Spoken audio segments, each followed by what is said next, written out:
Olá, tudo bem? Estamos de volta aí, vamos dar continuidade ao curso de Seguridade Social. Vamos para a aula 2. Antes vamos fazer um release aí sobre o que nós passamos aí na aula 1. Nós falamos da primeira geração, foi dos Montepios e Cais de Socorro, de 1821 a 22. Falamos também que em 1888 foi regulada a aposentadoria dos empregados dos Correios. Previa essa regulamentação 30 anos de serviço e 60 anos de idade. Em 1891, na Constituição, houve a previsão do primeiro benefício previdenciário, que era o benefício de aposentadoria por invalidez para o funcionário público. Em 1919, com a Lei de Acidente de Trabalho, foi introduzido no nosso ordenamento a noção de risco profissional. A segunda geração, de 1923 e 32, geração das CAPs, que decorre da Lei Eloy Chaves, foi criada uma CAP para cada estrada de ferro do Brasil. Os benefícios eram de invalidez, a aposentadoria ordinária, que era por tempo de contribuição atual, pensão por morte e assistência médica. O custeio era bipartite e a iniciativa de criação das CAPs era uma das classes, trabalhadoras e empregadoras. Em 1926 foi estendido o regime de CAPs aos portuários e marítimos. Em 1928, estendido aos serviços telegráficos e radiotelegráficos. Iniciamos a terceira geração em 1933 e 34, a geração dos institutos de aposentadorias e pensões. Em 33, a criação do IAPM, Instituto de Aposentadorias e Pensões dos Marítimos. Em 34, a criação do IAPC e do IAPB, Institutos Comerciais e dos Bancários. No mesmo ano, em 1934, a Constituição prevê o tríplice custeio para a Seguridade Social. Vamos lá, agora assunto novo. Em 1936 foi criado o Instituto de Aposentadorias e Pensões Industriais, IAPI. Então, em 1936 houve a criação do IAPI, mas a instalação dele ocorreu só em janeiro de 1938. Em 1938 houve um outro instituto criado, ocorreu a criação do Instituto de Previdência e Assistência dos Servidores do Estado, o PAS. Nesse mesmo ano, houve a transformação da Caixa de Aposentadorias e Pensões dos Trabalhadores em trapiches e armazéns no Instituto de Aposentadorias e Pensões dos Empregados em Transporte de Cargas. Então, nós vimos até agora que os institutos foram criados, mais institutos, IAPM, IAPC, IAPB e IAPI. E o IAPTEC, ele foi transformado em IAPTEC. Existia uma caixa de aposentadorias que foi transformada no IAPTEC. Então, se tiver na prova lá que desde o início os trabalhadores de trapiches e armazéns faziam parte do IAPTEC, é falso, Antes era uma caixa de aposentadoria. A utilização do termo autônomo para designar trabalhador por conta própria, autorizando o seu ingresso no sistema. Essa classe trabalhadora de transportes e cargas tem muito autônomo, eventual, então havia necessidade aí de incluir esse pessoal no regime. E foi utilizado pela primeira vez o termo autônomo para designar o trabalhador que trabalhava por conta própria. Em 1939, criação do Instituto de Aposentadoria e Pensões dos Operários Estivadores. Esse instituto ele foi incorporado ao IAPTEC em 1945. Em 1940, 43 e 44 ocorreram outras regras, outras normas, mas o principal que eu trago para vocês foi a criação do Regulamento Misto de Filiação. Esse Regulamento Misto consistia em que os comerciantes que tinham capital da empresa, em os individuais, claro, das empresas individuais, tinham um capital de até 30 contos de réis, eram filiados obrigatórios. Então, eles eram obrigados a se filiar ao regime. E acima de 30 contos de réis, a filiação dele era facultativa. Então, a primeira vez que aparece aí o Regulamento Misto de Filiação. Iniciamos agora aí a quarta geração, a geração da uniformização da legislação e unificação administrativa. Muito bom salientar que essa geração é caracterizada pela uniformização da legislação. Uniformização não é unificação, o legislador vai tentar confundir vocês. Essa geração uniformiza a legislação e unifica administrativamente. Uniformizar, trazer os diversos institutos que têm os benefícios, os planos, eles têm uma direção só. É isso que busca fazer. dar uma direção única aos institutos e às caixas. Unificar administrativamente é trazer para um controle central as diversas atividades que são espalhadas. Então, em 1945, houve a tentativa de implementar um plano único de benefícios por meio do Instituto de Serviços Sociais do Brasil, ISSB. Foi sem sucesso essa tentativa devido à falta de legislação aplicada à situação, por questões também de discrepância, a diferença salarial era muito grande entre as classes trabalhadoras, então o Instituto Único acabou se tornando inviável. Então, por isso que não deu certo essa implementação. Em 1946, a Carta Magna de 46 consagrou a Previdência Social com a proteção à maternidade e as consequências da doença, da velhice, da invalidez e da morte, ainda de forma programática proteger o trabalhador do desemprego. Então, a Carta de 46, ela traz lá a Previdência Social como uma obrigação do Estado, né? Então, ela dá status constitucional à Previdência Social e protege ainda com a maternidade, protege as consequências da velhice, ou seja, prevê a aposentadoria por invalidez, por tempo por idade, questão por morte, e ainda prevê que o trabalhador prevê a proteção do trabalhador que estivesse desempregado. Eu digo aqui programática porque, embora a Constituição traga em seu texto essa previsão, só em 1986 que a legislação chegou aí para tentar dar um ar de efetividade aí no texto constitucional. Em 1956 foi aprovado o novo regulamento do IAPC. Esse regulamento facultou a filiação dos profissionais liberais como autônomos. Ainda nesse ano, houve a criação da Caixa de Aposentadoria e Pensões dos Ferroviários e Empregados em Serviços Públicos, que ficou sendo conhecido como a Caixa Única. Os ferroviários, né, tinham cada empresa ferroviária tinha a sua CAP, lembram lá com a Lei Eloy Chaves. Então, aí foi criada uma caixa com a reunião de todas as CAPs, né, criando uma outra CAP, que é chamada de Caixa Única. Não foi um instituto, uma Caixa Única. E dentro da categoria ferroviários, tinha também os empregados em serviços públicos. Essa caixa chamava CAPFESP. Então, era assim, com a Lei Eloy Chaves, Ferrovia A, CAP A, Ferrovia B, CAP B, e assim por diante. Em 53, com essa nova norma, a Ferrovia A, Ferrovia B, Ferrovia C e serviços públicos formou a Caixa Única. Lembre-se que não é um instituto, continua sendo uma caixa. Embora a característica dessa geração não seja a criação nem de caixa nem de instituto, foi criada uma caixa. Em 1954, houve o Regulamento Geral dos IAPs. Em 1960, a Lei Orgânica da Previdência Social, Lopes, ela unificou os regimes nos benefícios, custeio e gestão iguais, unificou a legislação aplicável aos IAPs, incluiu novos benefícios assegurados. O que é muito importante a gente observar aqui? Em 1960, com a criação da Lei de Organização da Previdência Social, houve a unificação dos regimes. Então, os regimes previdenciários que existiam à época não poderiam ser cada um de um tipo de benefício, cada um custeado de uma forma, não, todos eles tinham que ser com o benefício igual, com o custeio igual e com a gestão igual. E também unificou a legislação aplicada aos IAPs. Em relação à unificação de legislação, ela unificou só a legislação aplicável aos institutos, somente a eles. Incluiu novos benefícios segurados, incluiu o benefício de auxílio natalidade, auxílio reclusão, auxílio funeral.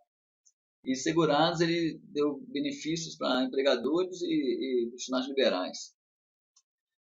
Essa lei orgânica é a Lei 3.807 de 60. Por que eu coloquei esse desenho aí, demonstrando? O que o examinador vai querer fazer vai querer confundir para que você caia na seguinte pegadinha. Você vai acabar acreditando que LOPS e CLPS são a mesma coisa. Não é. LOPS, Lei de Organização Orgânica da Previdência Social. Foi criada de 1960 e ela fez o que? A unificação dos regimes, unificou os regimes, unificou a legislação aplicável aos IAPs.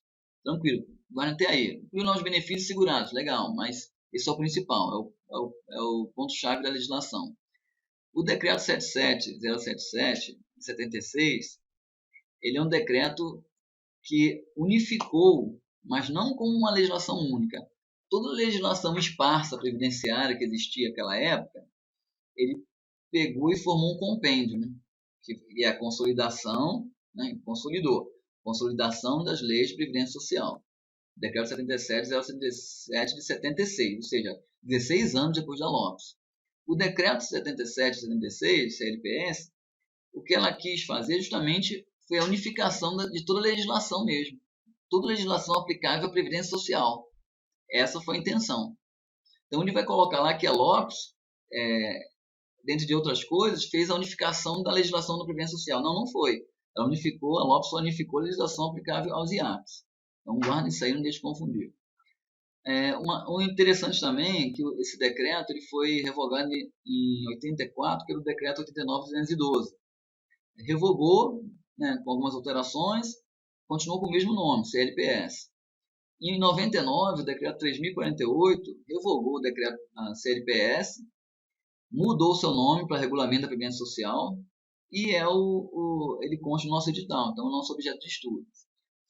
E a Lei 3.807 de 60, a LOPS, ela também criou o IAPFESP, Instituto de Aposentadorias e Pensões dos Ferroviários e Empregados em Serviços Públicos. Nós vimos ali que os ferroviários, com a Lei Eloy Chaves, tinham as caixas de pensões e aposentadorias e pensões, e aí depois, agora em 53, eles unificaram, né, uma caixa única, né? 53, isso, em 53 a caixa única, CAPFESP, e em 60 foi criado o Instituto. Então, em 60, a categoria que iniciou toda essa questão previdenciária lá com as caixas, ela teve seu instituto. Em 63, com o Estatuto do Trabalhador Rural, foi criado o Fundo Rural, que era uma autarquia que concedia os benefícios, não era um programa, era apenas uma autarquia. Em 1965, com a emenda constitucional número 11, houve alteração na Constituição de 46 e foi criado o princípio da precedência da fonte de custeio, a instituição ou geração dos benefícios previdenciários e assistenciais. Existe até hoje, né, e é aplicável a toda a Seguridade. Então, o examinador vai falar para você, desde a promulgação da Constituição de 1946, que o princípio da precedência de fonte de custeio é um ordenamento jurídico válido na nossa Constituição. Errado. A Constituição é de 46, mas só com a emenda número 11 de 65 que adentrou no nosso sistema normativo constitucional. Tá bom? Então, é bom lembrar isso, que isso ele pede. A nossa Constituição, no artigo 95, parágrafo 5º ou 6º, 95, deixa eu confirmar aqui, 95, parágrafo 5º. Nenhum benefício ou serviço da Seguridade Social poderá ser criado, majorado ou estendido sem a correspondente fonte de custeio total. Então, hoje ele está na Constituição de 88. Então, esse princípio ele entrou no sistema na Constituição de 46 por meio de emenda condicional em 65. Nas aulas, nós vamos ver ainda a questão dos princípios da Previdência, da Seguridade Social. Fiquem tranquilos, nós vamos ver tudo isso. Bom, nós estamos aí na fase de unificação administrativa, né? Que é a 4ª geração.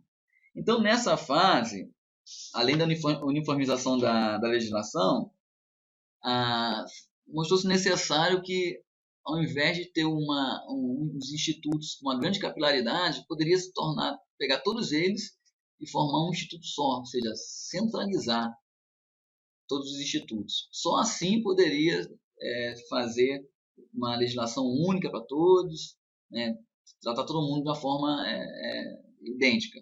Então, em 67, pegaram lá o IAPM, IAPC, IAPB, IAPI, IAPTEC, IAPTudo, todos eles, privados, por óbvio, e foi criado o INPS, Instituto Nacional de Previdência Social. Era um órgão da administração pública indireta da União, tinha natureza autárquica, tinha as regalias de privilégios e imunidades da União, era dirigido por um presidente, nomeado em comissão pelo presidente da República, por indicação do Ministério do Trabalho e Previdência Social. A função aí do INPS era arrecadar, fiscalizar e conceder benefícios. Era a função dele.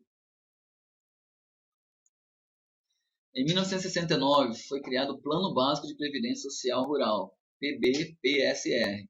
Então, nessa época, nós tínhamos a Previdência Urbana e a Previdência Rural, no meio desse Plano Básico. Lá em 63, nós vimos que com o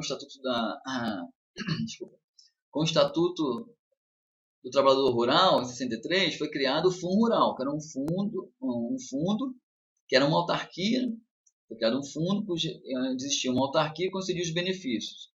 Aqui em 69, foi criado um plano básico de previdência social rural. Ou seja, passamos a ter um plano de previdência social urbano e um plano de previdência social rural. Esse plano ele é destinado para os empregadores e trabalhadores avulsos do setor rural da agroindústria canavieira. Era principalmente para eles. Agora vamos entrar aí na quinta geração. A quinta geração ela é caracterizada pela reestruturação, vai de 71 a 87. Ela inicia com a Lei Complementar 11 de 71. Essa lei complementar ela instituiu justamente o Pró-Rural. Percebam que o Fundo Rural ele iniciou lá em 1963. Foi iniciado com o Estatuto. E o Pró-Rural, que é o programa, ele foi instituído pela Lei Complementar 11 de 71. Ele não era um produto, ele é um programa de assistência ao trabalhador rural, Pró-Rural. Ele substituiu o Plano Básico de Previdência Rural e Social Rural. Ele fez a substituição, ele não substituiu o Fundo Rural. Essa mesma lei, que é a Lei Complementar 11, ela deu natureza jurídica de autarquia federal ao Fundo Rural.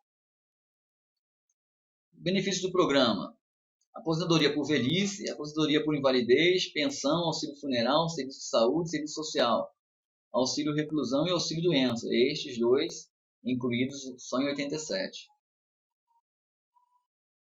Então, se o examinador falar que a Lei Complementar 11 de 71 instituiu o programa do Pró-Rural, né, e deu natureza jurídica ao Fundo Rural e tudo mais, e tinha como benefícios, além de outros, né, o auxílio reclusão e auxílio doença. Está falso, né? Se ele falar que foi desde a sua origem. Esses benefícios só foram incluídos em 1987, por meio da Lei 7604. Em 1972, inclusão dos empregados domésticos como segurados da Previdência Social. Vamos só lembrar rapidamente que nós estamos na quinta geração, a geração da reestruturação.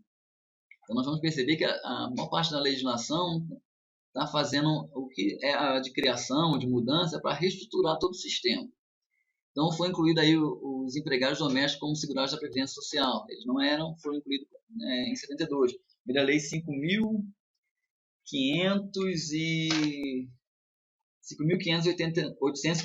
5859 de 72. Então era bom observar que naquela época o FGTS era facultativo pelo empregador. Então o empregador ele não era obrigado a recolher o FGTS do empregado doméstico. Dessa forma, o seguro-desemprego era devido ao empregado doméstico apenas se houvesse recolhimento de FGTS. Por óbvio que essa previsão apareceu só na lei do seguro-desemprego de 90, né? Não na de 86. Então, a partir dessa data apenas. E não havia previsão de pagamento de hora extra. Essas informações não acredito que caia na prova, mas é interessante saber que em 72 houve a inclusão dos empregados domésticos como segurados da Previdência Social. Então, se o examinador falar que os empregados domésticos foram incluídos como segurados da Previdência Social em 1962, por meio da Lei 5859, e desde aquela época até agora ele tem todos os direitos, a gente já sabe que não, né? Nós sabemos que a Lei Complementar 150 de 2015, ela que realmente efetivou com a alteração da Constituição, que realmente deu direitos né, os devidos direitos aos empregados domésticos. Eu digo muito que assim, a Previdência Social, voltando aqui aos empregados domésticos, a Previdência Social ela busca garantir o mínimo, né? O mínimo de sobrevivência cidadão. E a lei dos empregados domésticos fazia uma inclusão garantindo o mínimo do mínimo, né? Que tentava garantir o mínimo do mínimo, ou seja, era abaixo do mínimo que se poderia garantir a qualquer cidadão. Em 74 foi o surgimento do Ministério da Previdência Social, MPAS. Então existia o Ministério do Trabalho e da Previdência Social. Aí foi desmembrado, ficou o Ministério do Trabalho, com as atribuições específicas do trabalho, e o Ministério da Previdência e Assistência Social, que tinha a ação princípio de previdência e assistência social. Nesse mesmo ano, em 74, foi autorizada a constituição da empresa de processamento de dados da Previdência Social, DataPrev.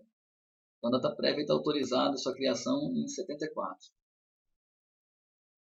Ainda nesse ano, em 74, foi instituído o amparo previdenciário para os maiores de 70 anos ou inválidos. Era um benefício conhecido como renda mensal vitalícia. Os maiores de 70 anos ou inválidos tinham esse direito a esse benefício previdenciário. Ainda nesse ano foi estendida a cobertura especial dos acidentes do trabalho ao trabalhador rural. Então, aquele plano básico que foi substituído pelo PRO Rural, né, pela Lei Complementar 11, então, foi incluído lá na Lei Complementar que havia cobertura dos acidentes do trabalho para o trabalhador rural. 1975, benefícios pró-rural estendido aos garimpeiros. Então, em 75, o programa ele foi estendido aos garimpeiros, empregados rurais e dependentes com direito aos benefícios e serviços previdenciários. Empregadores, desculpa. Então, nesse ano também, além dos empregados, empregadores. Inicialmente, a legislação era só para o trabalhador. Então, aí começamos aí a ter a noção do nossa atual Seguridade Especial, né? Em relação ao Seguridade Especial, ele pode ser o trabalhador, ele pode até ser o empregador rural que vai ter o direito à aposentadoria especial. Então, foi aí, né, em 75, que foi introduzida os benefícios e serviços para os empregadores e seus dependentes. 76. Em 1976, eu tinha até falado para vocês, comentado com vocês, o decreto 77.077 de 76 reuniu as leis esparsas em uma consolidação das leis da Previdência Social, CNPS. Então, nessa época aí, como existiam muitas leis, né, espalhadas, tratando do tema de Previdência Social, esse decreto ele reuniu todas, fazendo um compêndio e tratando sobre toda a matéria. Mesma forma da CLT, como é a CLT. Esse decreto foi revogado pelo decreto 8.902 de 84, que foi revogado pelo decreto 3.048 de 99, que é o regulamento da Previdência Social atual. Então, essa é a questão de prova. O decreto 77 de 76, que criou, né, a CLPS, instituiu a CLPS, ele veio para reunir as leis esparsas. Então, ele fez isso. Ele não mudou nada. Ele não criou nada, não fez novos benefícios, não criou nada disso. Ele só pegou a legislação que tinha sobre os assuntos todinhos e colocou ali dentro. E juntou, fez um compêndio, foi apenas isso. 1977, houve a permissão para a criação da Previdência Complementar das empresas estatais. Então, nesse ano aí que foi criado, foi permitido por meio de lei, a criação da Prev, Petros, FUNCEF, todos esses fundos de previdência complementar das grandes empresas estatais. E também em 77 foi criado o Sistema Nacional de Previdência e Assistência Social, SIMPAS, sob a coordenação e controle do Ministério da Previdência e Assistência Social. E ainda criou o INAMPS e o IAPAS. Então é o seguinte, nesse período, nessa época aí, 77,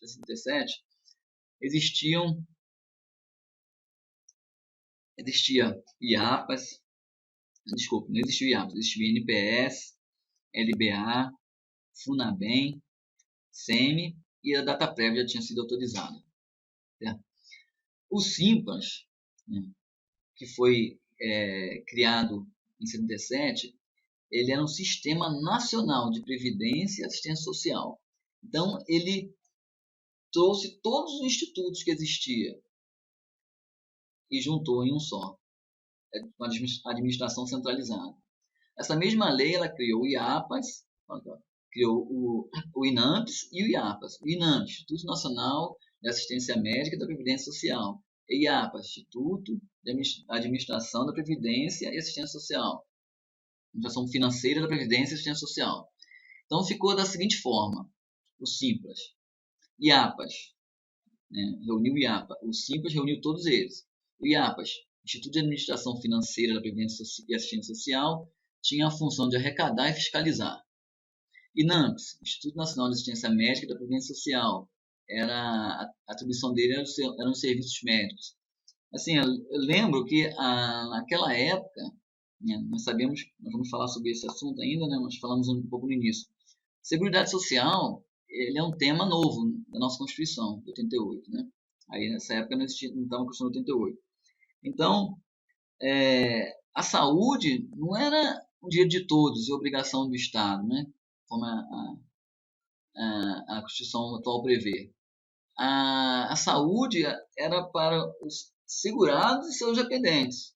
Então, quando você queria assistência médica, você tinha que comprovar que era vinculado, né, a algum regime previdenciário para você conseguir o atendimento médico, para você e os seus beneficiários. INPS, né? O INPS, para a gente lembrar, vamos lembrar, ele veio da junção dos IAPs, lembram? Ele veio da junção justamente dos IAPs, aqui em 1966 para 1967, APM, APC, IAPB e API.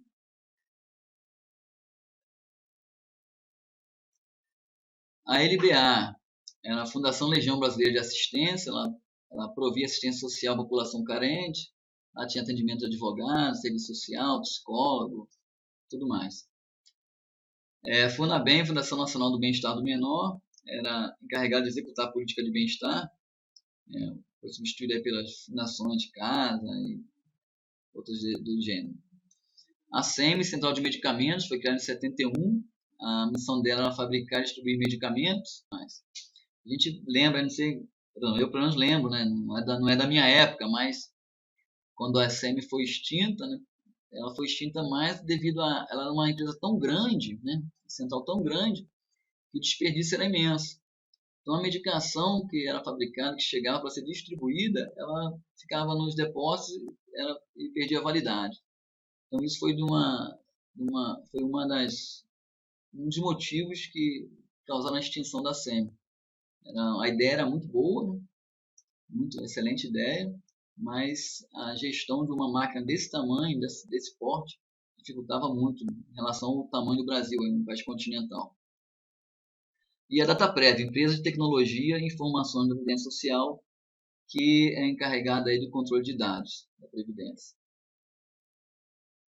Em 1986, lembra, gente, que agora a partir de 77 foi criado o SIMPAS. Então, foi centralizado tudo no SIMPAS agora, no sistema, né? Não era um órgão, era um sistema. Instituído o Seguro-Desemprego, em 1986. Aí, nessa época, foi como uma forma de auxílio financeiro, não atingia ainda a proteção do desemprego na Constituição de 46. Para vocês terem uma noção, o seguro-desemprego, não fiz a anotação aqui, o seguro-desemprego, ele veio, a previsão dele, não como programa, mas como apenas um auxílio financeiro, ele veio previsto no decreto-lei 2283, que foi revogado pelo 2284, menos de 20 dias depois.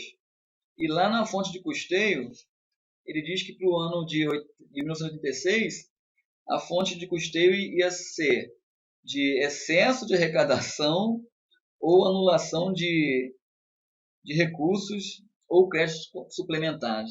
Em 86, esse decreto ele vinha dizendo sobre a unidade do sistema monetário, ele estava mudando de cruzeiro para cruzado, se não me engano, e assim, ele trazia medidas para combate à inflação.